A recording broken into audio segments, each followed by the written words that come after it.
Hey everyone, welcome to my channel. Today we are going to be looking at Feast for Odin's B occupation cards.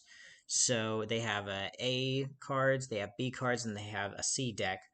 And so they recommend start with the A deck, and then after that move on to try some B cards, C cards, and you can mix them all up together to have an ultimate epic game. But we're going to look at the B cards, and in this video we're only going to look at the starting occupation cards. So is this going to be a useful video? Not so much for the type of person who wants to draw lots of occupation cards and really see, okay, I have 4 occupation cards, which one's the best one, the S tier, the A tiers that I want to play. No, this is more for, you're going to start with this occupation card, and you're going to see what everybody else starts with. And then you are going to kind of gauge how well you think you'll do and how well your opponents are going to do based off of after you watching this tier list and getting educated on how good each of the cards are. You can kind of craft a strategy with each of the cards as well and stop your opponents from abusing some of these more powerful cards. We're going to be looking at ones that you kind of want to have like an engine building aspect to it, because this is your one starting card, so you want to abuse it every single round of this game, whether you're playing the long game or the short game. You want to be able to, this is going to be your card that you can completely maximize. So with that being said, we'll start in. First, we have the collector. So the collector is going to be when you play this card. It's a yellow card, so you immediately get the bonus, and it is a bonus phase for your home board. And that's going to allow you to be able to get, if you've maximized your bonus spots on the home board, you're going to be able to get a rune, you're going to get a stone, a mead, a wood, and iron. So with that, that's going to be actually pretty useful. It's worth 1 point, and rune can cover up 2 spaces, iron can cover up 1 space, so that's already, in my mind, 3 more points there. That's going to be about 4, maybe 5 point card. I'm going to put that in the B tier. Okay. Now the only issue with that is some of these yellow ones are, how do you make a strategy out of that? Because it's just a one-time thing. Well, if you get this card, then your goal is, if you're going to play it, should be to, and you probably want to play this one, it's fairly good. Your goal should be to build up your bonus phase sections early on. It always should be to do that, I would think. But just get everything really quickly so that you can play this card and have a bonus phase. All right. Next up, we're going to have the steward. So what the steward is going to allow you to do is, before the income phase, it's an orange card, so you're allowed to do it at a certain point. So before the income phase, if you place in the sheds, you see that shed icon, place a stone or a wood in your shed, then you're going to receive 1 coin. So I really don't like building sheds. I don't see very many like highly ranked players building sheds. So I think this one's not that great because you're not going to want to build sheds anyways.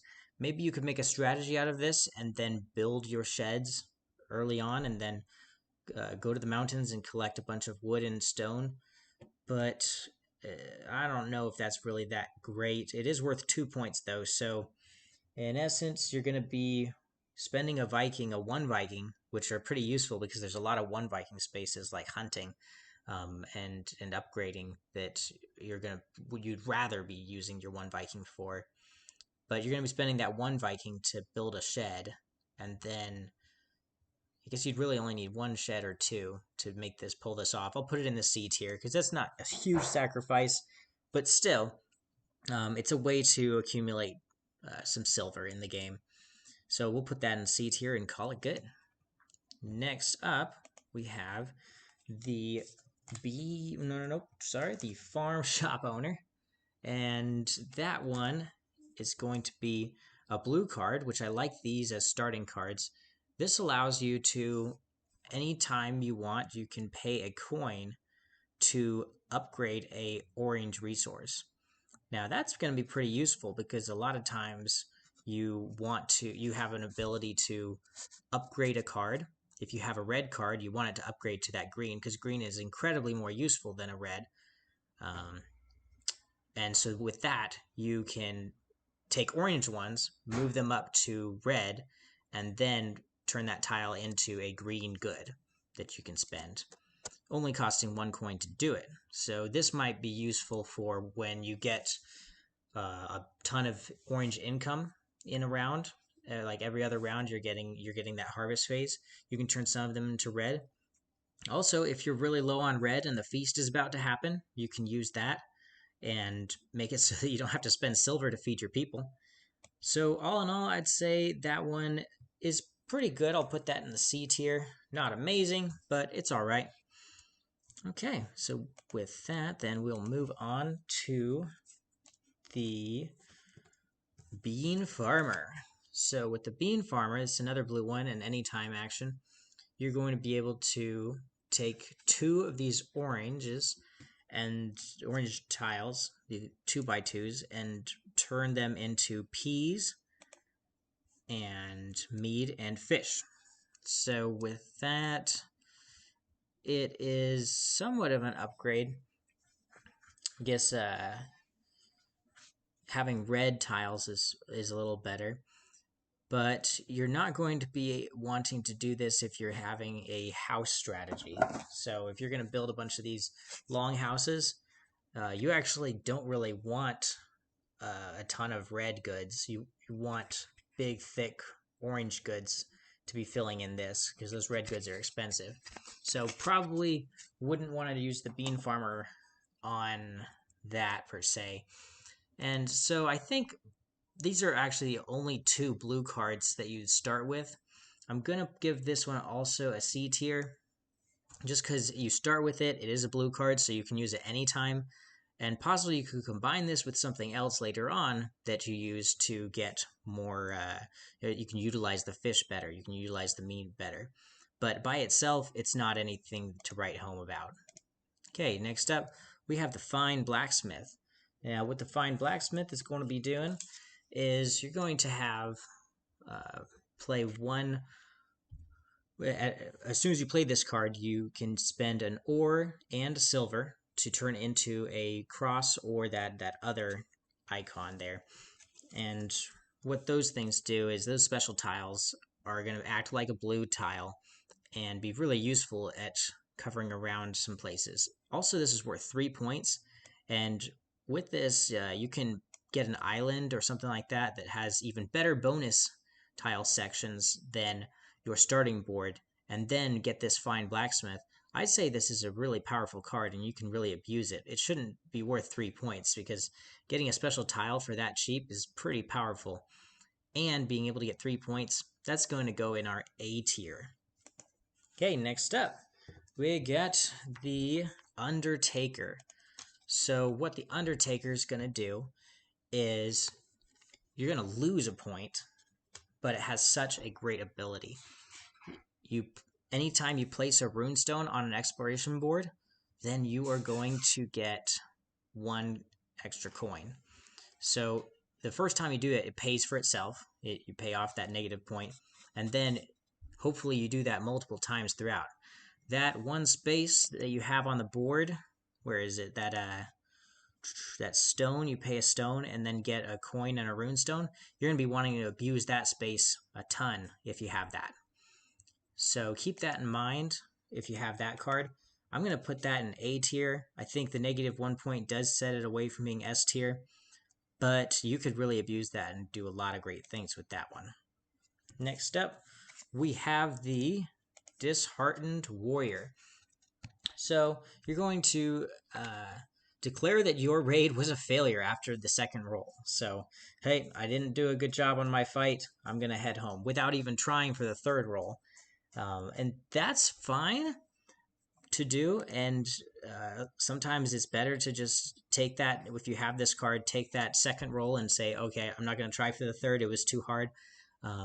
But the thing is, you normally at least can get something. So maybe on an 8-sided die, you're doing a raid, right? 8-sided die, you're going to roll a 4. Okay, then your 2nd roll, you roll a 3. And neither of those is going to get you a runestone, which runestones, what are they? They're going to cost you 8 to grab. Yeah, so that's going to be, okay, it'll be 6. So you get a 4. don't have enough for it. You get a 3, you don't have enough for it, and you're trying to get that 6, just don't try, and then you can get a fish or whale oil, and that's just going to be just as good. Plus, if you declare it a failure, you're also going to get a sword and a stone. So with that, we'll put that in B tier. I think that's all right. A way to kind of mitigate your losses. Not the best, but it's a way to get something good at least from a potentially a raid that you would have failed anyways. So then we have the barkeep. Now let's look at some of these crafting spaces. The barkeep, you place a Viking on a crafting and use a crafting action, and then you are going to get a mead from that. So some of these crafting actions, let's see, we get, there's quite a lot of these. You have the stone one, you have turning flax into linen, paying 1 fur and 1 linen to receive 2 silver and 1 clothing. There's actually a lot of great ones here. Crafting itself, paying 1 ore to receive any blue good. That's going to be really useful. So using the barkeep to be able to do that, I would say that is like that's a pretty strong A tier card, because you could really use and abuse that one over time. None of these actions really give you a ore, so you can't like do everything in the crafting space. But you could get an ore from somewhere else and then come up here and use this powerful crafting spot. So every other turn you could, or every other move per se, you could abuse this barkeep. The next up, we are going to look at the princess. Princess, if you ever build a home, you can also get some silverware. So I like this one because silverware is very useful. It's thin and it's blue, so it can touch other blue. It can touch a green. And also, I like to build houses in my game. I especially like to build these long houses. But the other kind of the smaller houses, forget what they're called. These ones are actually not that bad either. And you might have 1 wood or 1 stone at the end of the game, so you can use those as well.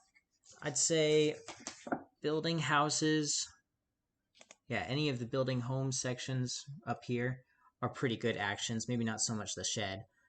So I'm going to place the princess in A tier. I think that's a pretty valuable one. Next up, we're going to look at the milkman. So that is, if you go to the weekly market section, you can grab some milk. So is anything useful in the weekly market? I don't really go there too much to grab beans. Although you could do that if you had this bean farmer card, you could kind of abuse that a little more if you needed the fish and the mead. And then we also have the, let's see, weekly market. You could get some fish, some flax, coins. That's not a bad one. I don't really go to this one very much because that 3x3 orange is not that great. And then you have one of my favorite spots if you do have a cow and a sheep to abuse is right here. So maybe you get the milkman and you quickly grab a sheep and you grab a cow, and then you could really abuse the milkman and getting an extra milk each time. That would actually be pretty powerful. So we're going to put that also in the A tier.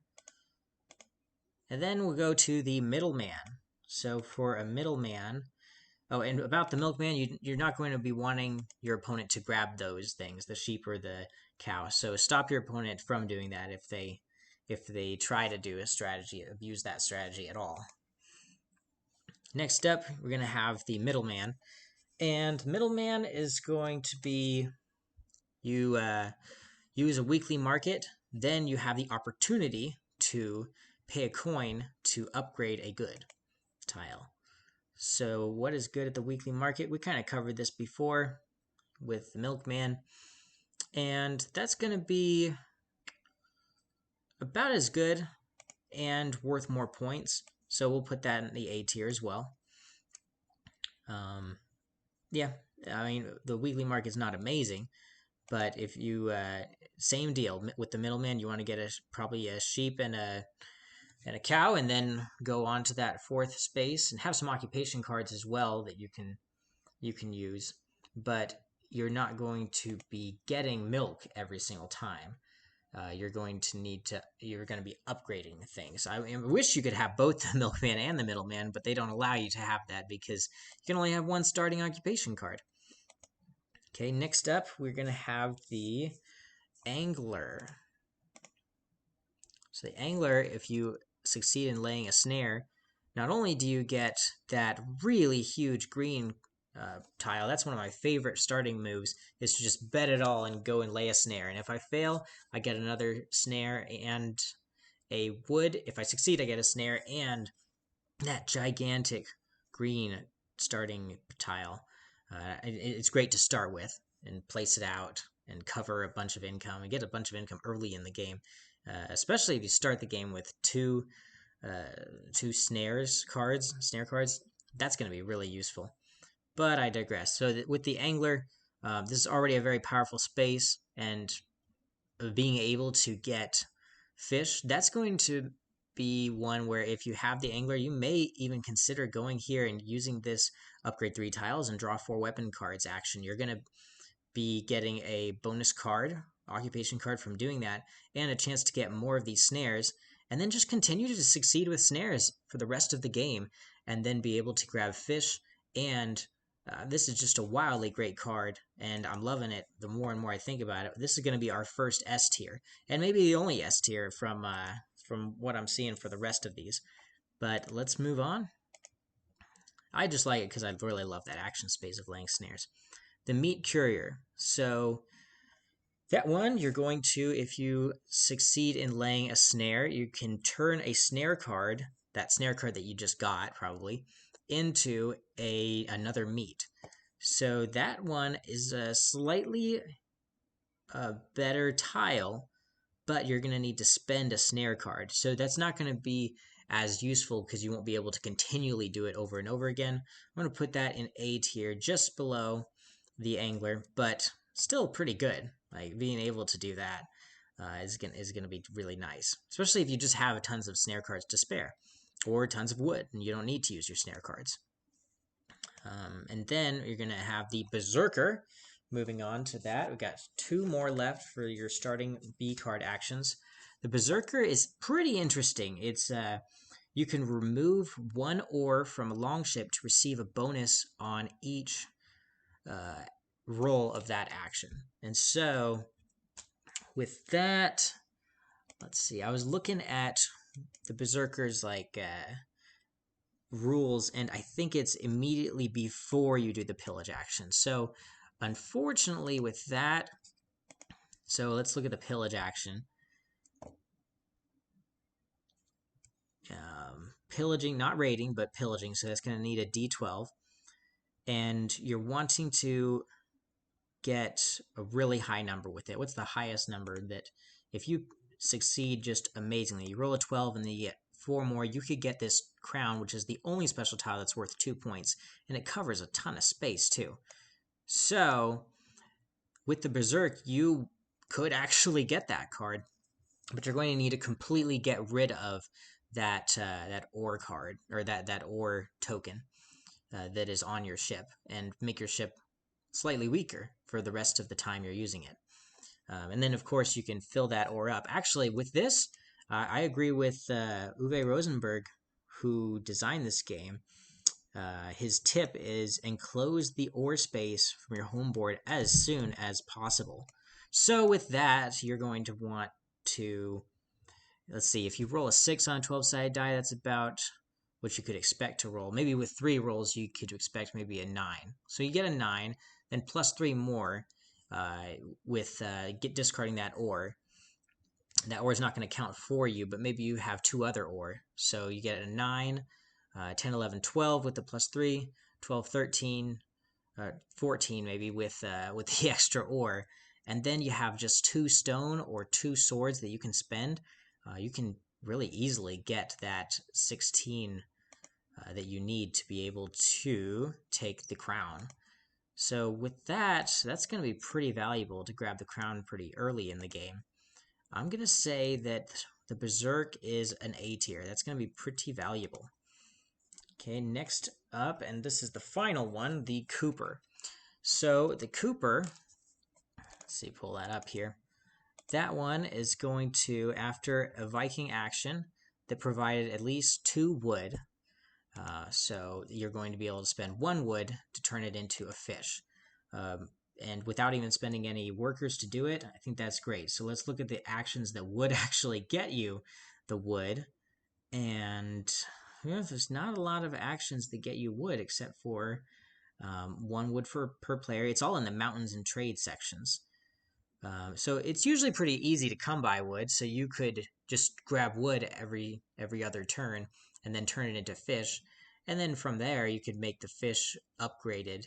You could abuse some of these spaces, take a wood, get a fish, and then upgrade it later on, turn it into a green tile. You could upgrade and grab wood here. You could upgrade and grab wood there. Or you could do either one, upgrade twice or grab a bunch of wood. So lots of mountains and trades actions with the Cooper. I'm thinking that one kind of anticlimactic, but we'll just put that one in the B tier. It's okay. So all in all, these cards, none of them are really bad to start with. Like the A tier, the A cards that we went through, I kind of made some of them. The Sober Man, I believe, wasn't really that great, I thought in my mind to start with. Just sorry you started with the Sober Man, not going to be really useful. But nothing really too bad when you're playing with the B tier or B occupation cards.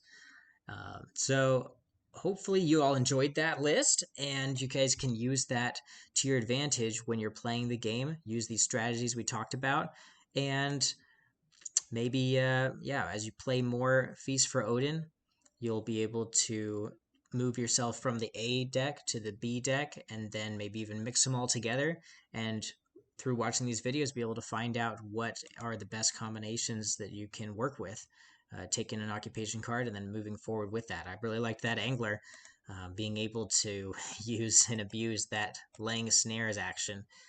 That's something that I really hope to be able to get. But, I mean, the chances of me grabbing that are pretty slim, just because it just doesn't come very often. All right, any of these things, you just, after watching this video, just utilize what you learned from it, and then spend that knowledge with the random card that you're dealt in this game. And that's just kind of how Feast for Odin goes. You get dealt a random card and use the knowledge that you have to play the game a little better, get a little tiny edge with it. And I really love that about Feast for Odin, because no one card is going to be extremely powerful. I said the Angler is an S tier, but no one card is going to be super broken, except for maybe the ones that have been banned. But we can go into that in another video. Maybe I'll talk about the banned cards. But anyways, until next time, thank you for watching and take care.